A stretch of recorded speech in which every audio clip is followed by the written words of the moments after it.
Dude, house phone. What does it mean for something to be obsolete? Because technically right now, house phone here is obsolete. Same goes with this iPad 2 and pretty much literally everything around me. Like, all I have to do is iPod, obsolete. iPod, also obsolete. iPhone 3GS. I mean, the list goes on and on. How can I use all of these devices if they're supposedly obsolete, right? Like, what? Oh yeah, I actually turned off the backlight, but there we go. iPod itself is also working. Now, whenever something is considered obsolete, it basically means that it's run its course, right? Like, it's no longer useful. And you can say that all of these devices here are EOL, right? End of life. It doesn't work like that around here because I've literally used this device as a camera before. I've used this device as a camera before. I'm using an iPhone 6S as the camera for today's video. I've used this iPad as a camera as well. Now, it doesn't mean that they're obviously going to be in full HD, 4K, whatever high definition nonsense, but they still work. And say what you want about, Apple going from 30 pin to Lightning to USB-C, but 30 pin is still king as well as Lightning. No, you cannot change my mind because I was there 2,000 years ago, okay? I was there when this was still being sold and iOS 5 was still a current operating system. So, yeah, I think I know a bit about old iOS here. And what do you know? 2009. This is 2004, maybe 2005, 2012 with the iPhone 5, and oh yeah, 2011 as well with the iPad. By the way, should it be the pink case or should it be the red one? I think I'm going to go for the pink right now just because it's funny. So what was I saying? Obsolete. The word obsolete, it does make sense in certain applications, but take for example this iPod. When the iPod was made, obviously, Steve Jobs moment, iPod itself was made to play music, and after all this time, this still plays music. It doesn't rely on any internet services. It doesn't rely on really anything. Sure, the hardware itself can fail, with the battery. Maybe like this fell out of your pocket, you damaged the display, or really whatever. I mean, at least with this, it's not glass, so it's not going to easily break. But is this really obsolete? Sure, there are newer versions of, well, basically this. There's, newer MP3 players. There's obviously iPhone itself, and you can play music on this. But of course, this is this is also considered outdated, right? So you obviously have newer iPhones. Is this a bit more up to date? iPhone 6, and I think, does this actually have a charge? No, it doesn't. I also use this as a camera as well. But yeah, nowadays we have streaming, I won't lie, because I use YouTube, obviously. I'm on YouTube, and you can classify that as streaming because you're literally streaming video. Let's see, if we go over to, you saw it right here. This is YouTube, and we can still easily stream it from an iPad 2. Despite it being considered obsolete, outdated, whatever you want to call it, it still works.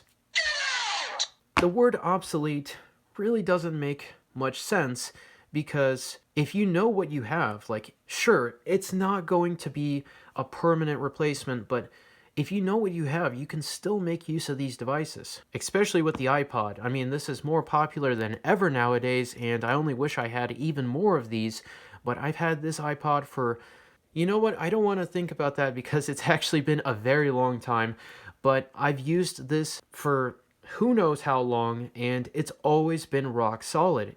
It just plays back music. I don't ask it of anything extra. It doesn't ask anything extra of me. It was made to play music with its built-in hard drive, and it still works to this day.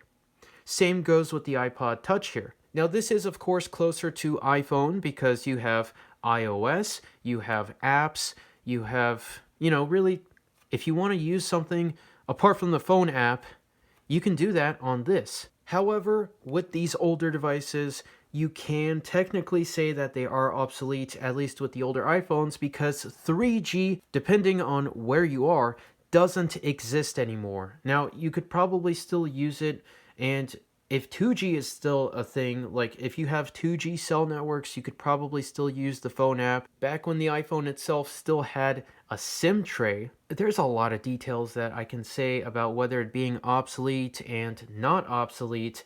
Like, for example, old Safari really doesn't do much apart from navigating like old websites that'll probably still work on a Power Mac, but the core functionalities of old iOS still do the job. Like, depending on the iOS version, I know there's issues with FaceTime, but that is still an option. iMessage should be easier to set up. Last I checked, the clock hasn't received an update because time is still time. It's not like the minute has received an extra second or something, so you can still use this at the bare minimum just as an alarm clock, because somehow, I don't know if this issue has been resolved. I want to say around the iOS 17, maybe iOS 18. Around that time, there were some issues where the timer, or more rather the alarm on your iPhone, would not, like, it just wouldn't make noise. But these haven't had any issues at all. So you can set an alarm on this and it'll work just like an old alarm clock. So these have that going for it because, yeah, they still work. But I think one of the most valuable assets that these have is their built-in cameras, and if they have a lot of storage, they also make fantastic music players, because this is a 32 gigabyte iPod Touch 3rd generation, and last I checked, 32 gigabytes is still a decent amount of storage. I mean, you can't even find 32 gigabytes of RAM nowadays, so to have that on a device like this, which doesn't need to be connected to the internet, is awesome. Of course, there's going to be a big difference in the type of storage, the technology, the whatever, but if you just want to play music on the go, this can still do that. And I don't want to think how long ago 2009 was, but this is a living proof that these devices still power up. They still work. They're free from subscriptions. They're free from AI slop.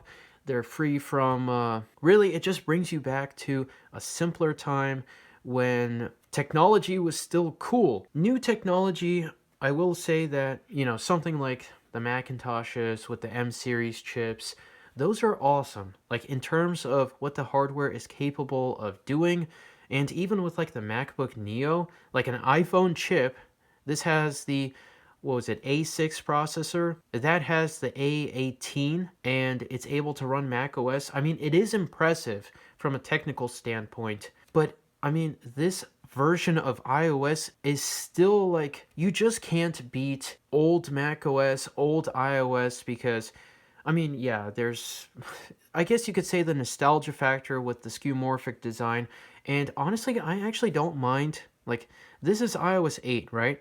I actually don't mind this interface. But there used to be a time when the hardware went with the software, and now it's just like, I don't know, it kind of fell off. I really don't know what else to say. So every time I use these, it's not like I have nostalgia for these because I never really stopped using them. Now, I will say that my original 3GS, which I still have, is unfortunately kind of in a state of semi-cooked condition because the battery did expand in it once. I mean, yeah, old technology has its problems, right? I'm not saying that it's perfect. I mean, for example here, my Power Mac G5, off to the side, decided to stop working, and I mean, it is a machine from 2004, but this is also from the same time period, and it still works. So, what am I trying to say? Old technology is not perfect, but I think more than ever, this is actually, like, e-waste as a whole, I guess, made sense back when the hardware was still progressing. It was still becoming better. We went from 95 to, or Windows 95 to Windows 98 to XP to 7 in a very short amount of time. And yes, it would have been seen as outdated, perhaps even silly if you were using an old system like that. But the thing is, those old systems, they still power up. They're not dependent on servers, and they existed during a time when your appliance didn't have a knockoff iPad refrigerator with a stupid built-in display. Let me tell you about the magical store that, or I guess magical world that doesn't exist anymore, known as Sears. Sears used to be a place where you could go and it's a department store, right? But it used to exist back when malls existed, and more importantly, they had an appliance section with appliances that did their job, just like this iPod here. Now, if I want a Samsung, and this is going to be a huge lore update to the channel, I'd rather use an old Samsung like this. Who needs a stupid built-in display? Did you know that they even have the capabilities of running Android on a washing machine now? Like, so you can watch YouTube while you're sitting at the washing machine and it completely fell off. But for example, like I've seen a lot of videos where people are going back to these older devices. I never left, so I always have been using old iOS, but I am more glad than ever to have these older devices, to still make use of them. Yeah, if I want to play music on either of these, all I have to do is play some music. In fact, check this out. I can go into settings here. I can turn off Wi-Fi. Isn't this a crazy concept? I can turn off the Wi-Fi itself, go back to music, and it's playing. Yeah, you could do that with the streaming services. You can download it onto your device, but you still have to have the account, right? You still need the account on the device itself, otherwise it won't allow you. So it's a wireless device, and I am aware that the brightness itself could be better for on camera here, but it's a wireless device that is free of subscriptions, and it just works. We had perfection back in 2009, mind you. These are 2009 era devices. If you want to get even more perfect, you can just use the iPhone 4. It's basically the same thing, but we have a Retina display. If you have the iPhone 4S, you even have the options of 64 gigabytes. I can play solitaire, and I don't need internet. I don't need anything. All I have to do is just play the game. Isn't that such a crazy concept? It is so ridiculous and just stupid and sad to see how we have fallen off. I don't even use Android, but I still would rather use these older Android devices, because even with the iOS devices, at least they still get support, which is not something that you can really say for a lot of the Android devices, which barely get support. So, I mean, there is that, at least on the Apple side of things. Like, I have all of these apps here, most of which probably don't even exist on the App Store anymore, but they still work. Back when you had a flashlight app, because I think this was iOS 6 or iOS 5. In fact, I can double check. This is iOS 5, because we had YouTube built into iOS. So, yeah, back when there was a flashlight app, because there was no control center to power it up, unlike with, say, iOS 7 here. And I don't even mind iOS 7. I actually quite like the design of the older versions here, but I still will prefer, classic iOS, basically the Steve Jobs era. It's just super unfortunate to see, and honestly, I don't even know what to say at this point, because we had perfection. And I guess you could say, maybe not the iPhone 6, but the 6S that I'm using to record today's video was essentially like peak iPhone, at least for like the home button days, but you also can't beat like the iPhone 4 design. Personally, I really do like the 3GS design. It's not just because I used it, but it's also because, it's 2009, okay? 2009 is calling. This is a pretty solid iPhone.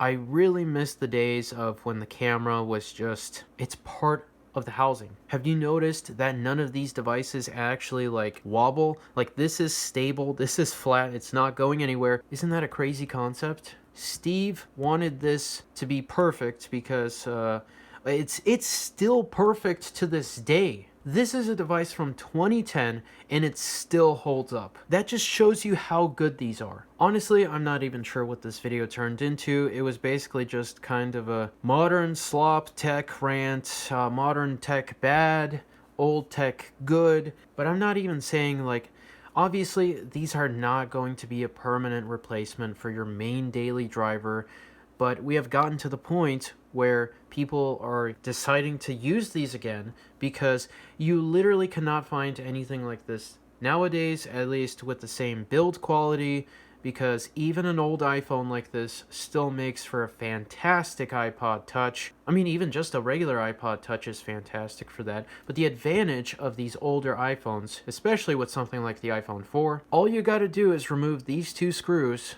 and then you can remove the back cover and replace the battery.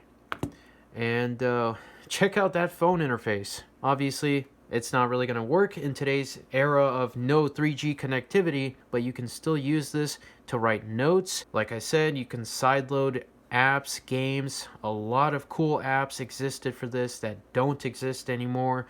You can jailbreak, which is always cool to see. It's just really unfortunate how everything fell off, because Steve wanted it to be basically iPod 2. He wanted it to be an iPod, an internet communicator, and a phone. He wanted it to be something that, back when they had the campaigns of there's an app for that, like basically 2009 era, there really was an app for that. And it was really cool. It's also really unfortunate how many are just basically deleted. Like, if they were not backed up, they don't exist. But now we're at the point where apps are, honestly, I barely use any modern apps. Like, apart from YouTube Studio, and a couple of handful other apps that I have, I would rather use old apps like this, because most of them don't, or I guess I shouldn't say most of them, but a good amount of them don't rely on internet services.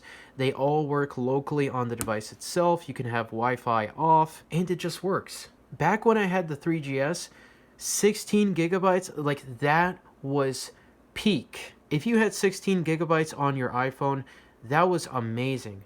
Now, if I had to choose between a 4S with 8 gigabytes and a 3GS on 16, I'd probably go for this one just because of the storage.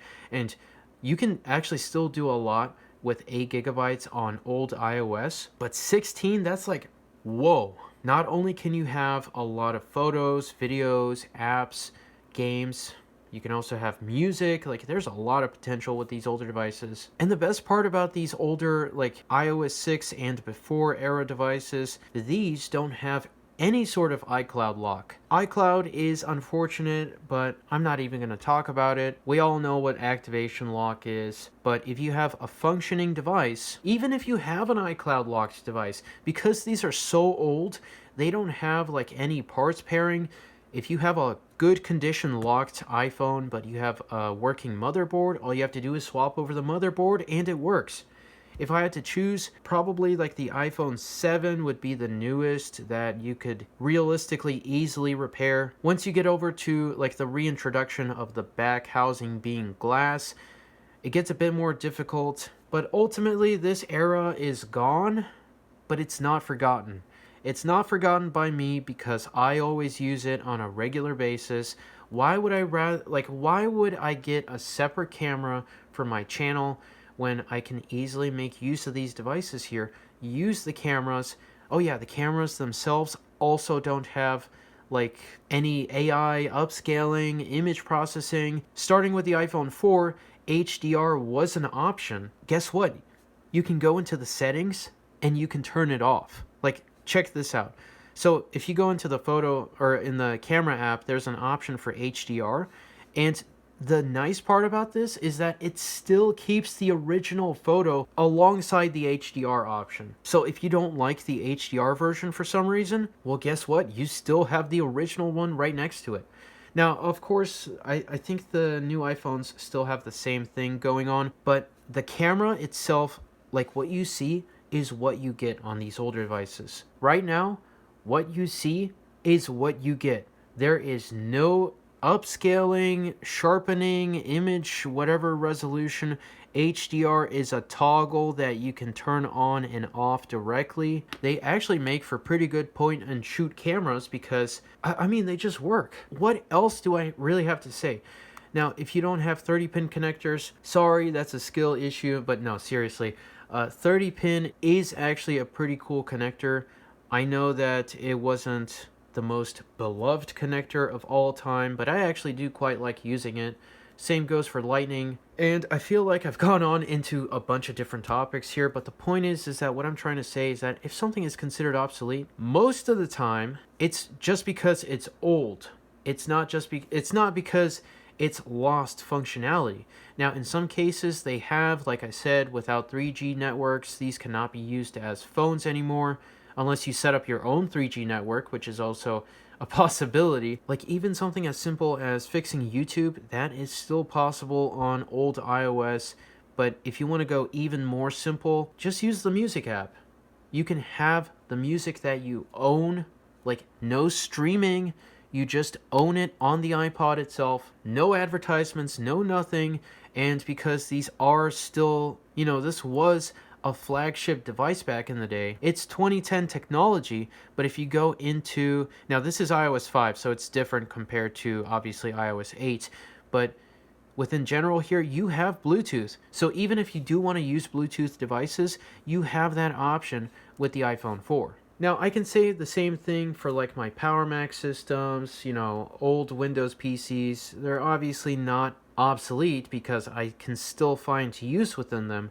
But if you have an older device like this, as long as the battery is still in good condition, I mean, it's still going to work. I don't like updates. I get why they exist, but whenever you have an offline device like this, you don't have updates because they don't exist for these devices anymore. Now, the 3rd gen iPod here, you can actually patch this to run iOS 6, but officially this was stopped at iOS 5, which is still a great version to use just for offline functionality. The iPhone 4, this goes up to iOS 7, but you can downgrade this, and if you're lucky enough to have blobs, at least for newer devices like SSH blobs, you can downgrade it to whatever the version they are. That is also another unfortunate part about old iOS. If you don't have, if it wasn't signed at the time of when that iOS version was released, then you can't really downgrade. But with the iPhone 4, the A4 has a boot ROM exploit which you can use to your advantage to basically run a large selection, if not basically every single version of iOS that is supported on the iPhone 4. It's really unfortunate because a lot of these devices have since been thrown out into e-waste. In fact, pretty much all of these here were destined to become, these were going to be e-waste if I did not save them. This iPod, this iPhone actually had an expanded battery. You still need to be careful with old batteries. I'm not going to tell you how to fix them because batteries are their own separate thing. The hardware itself, as long as there's no major fault, like the LCD isn't broken, the backlight still works, the glass is in okay shape, even if it is really scratched up, you can put a screen protector on it, which this actually has a screen protector, and it looks a lot nicer, even though the glass underneath has a lot more micro scratches. But it's because of the screen protector which makes it look a bit nicer. This also has a screen protector, and you probably couldn't tell unless I told you, because it actually does a really good job at protecting the display and keeping these devices mint despite them being from, like we said earlier, 2009, 2010, 2011. Again, I don't want to think how long ago that actually was, but nowadays, especially with all the internet-connected nonsense, I wouldn't be surprised if there's smart fridges now that are considered a security risk because whatever Android version they're running is not updated anymore. These are so old, you're basically secure because these are so outdated. You can't really do much modern stuff on this, but the stuff that you can do isn't necessarily a security risk. If you're just watching a YouTube video, you're just watching YouTube. It's not like you're signing into any important apps or whatever. And I'm sure there's going to be comments about, like I said, security or whatever, but dude, if you're using this to just play music, I mean, You can have this offline as much as you want, and it's still going to continue to work. And another way to wrap this up is also with retro games and retro consoles. Now, I made a video talking about some of the games that I have and some of the consoles that I have with my retro Sony Trinitron setup, and despite a lot of that hardware being far older than these devices here, they still work. And in fact, I actually started recently playing this game despite owning it for years. Like, I've probably had this as long as I've had this iPod, if not longer. Like, I've had this for a long time. I've never really sat down to play it. I've only played the first couple of levels, so I can't give it a fair review. It's not the greatest title. I will admit that there are some optimization issues, but it's a Call of Duty game from 2004. This game was released essentially around the same time as this iPod. And you know what? Even though the PlayStation 2 has an Ethernet port, like right here it actually says online broadband only, you don't need this to play the full game. And in fact, I don't even have the game here because, like I said, it's in the PlayStation. You got a real physical manual telling you about the game itself. You have an area for your memory card holder. Now, of course, there's advantages to having a memory card, and there's also a lot more advantages with a built-in hard drive. But the advantage, like one big advantage of a memory card is that, I mean, you can just unplug it whenever. Like, if something happens to it, you can just use a new memory card. With a hard drive, it's a bit more involved because you have to tear down the system, but that's also kind of a whole other topic. We also had perfection with consoles. I think we peaked around the Xbox 360 and PS3 era.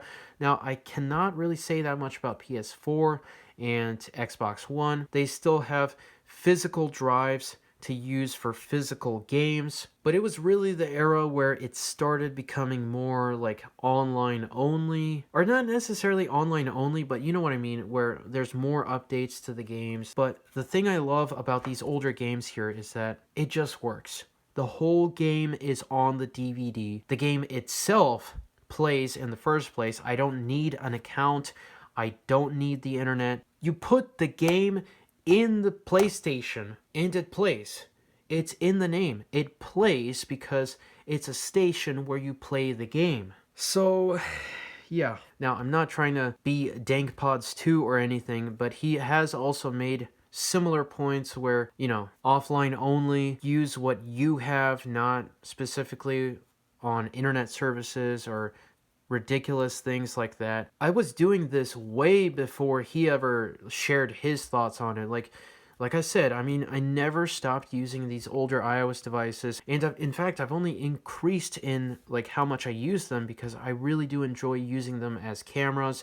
Back when you just open up the camera app, hit record, and it works. The video might only be 480p, 720, or actually 1080 with some of these newer devices. But it just feels more authentic, you know? I don't know what else to say, except for the fact that these are awesome. Dude, it's insert current year here, and you still don't have an iPod? Man, I can only imagine how common these must have been back in like, maybe not during like the iPhone 4 era because they were still being sold, but these were basically worthless. You could pick them up, and now they have come full circle again, and they are popular once again. Now, I'm really glad that I have this stockpile of old iOS devices. This is by no means my entire collection. I have a lot more devices, and I always need more. But I'm never going to stop using them. If something actually happens to them, like, you know, a battery or something, I have made like videos in the past repairing old batteries. Not repairing the batteries, but repairing old iPhones, some of which were successful, some of which were not. But the one advantage that these have is that there were a lot of these devices made. So even though a lot were recycled, they still exist. And with that, if you enjoyed today's video, then, you know, a thumbs up would be pretty cool. And if you enjoy retro technology alongside house phone, then, you know, you could also subscribe. That would be pretty cool. I've also got a channel membership just to help me out with making more awesome content for you guys. Completely optional, but the option is there. But anyways, I think I've rambled on long enough. Lore update. Anyways, thank you very much for watching, and I'll see you in the next one.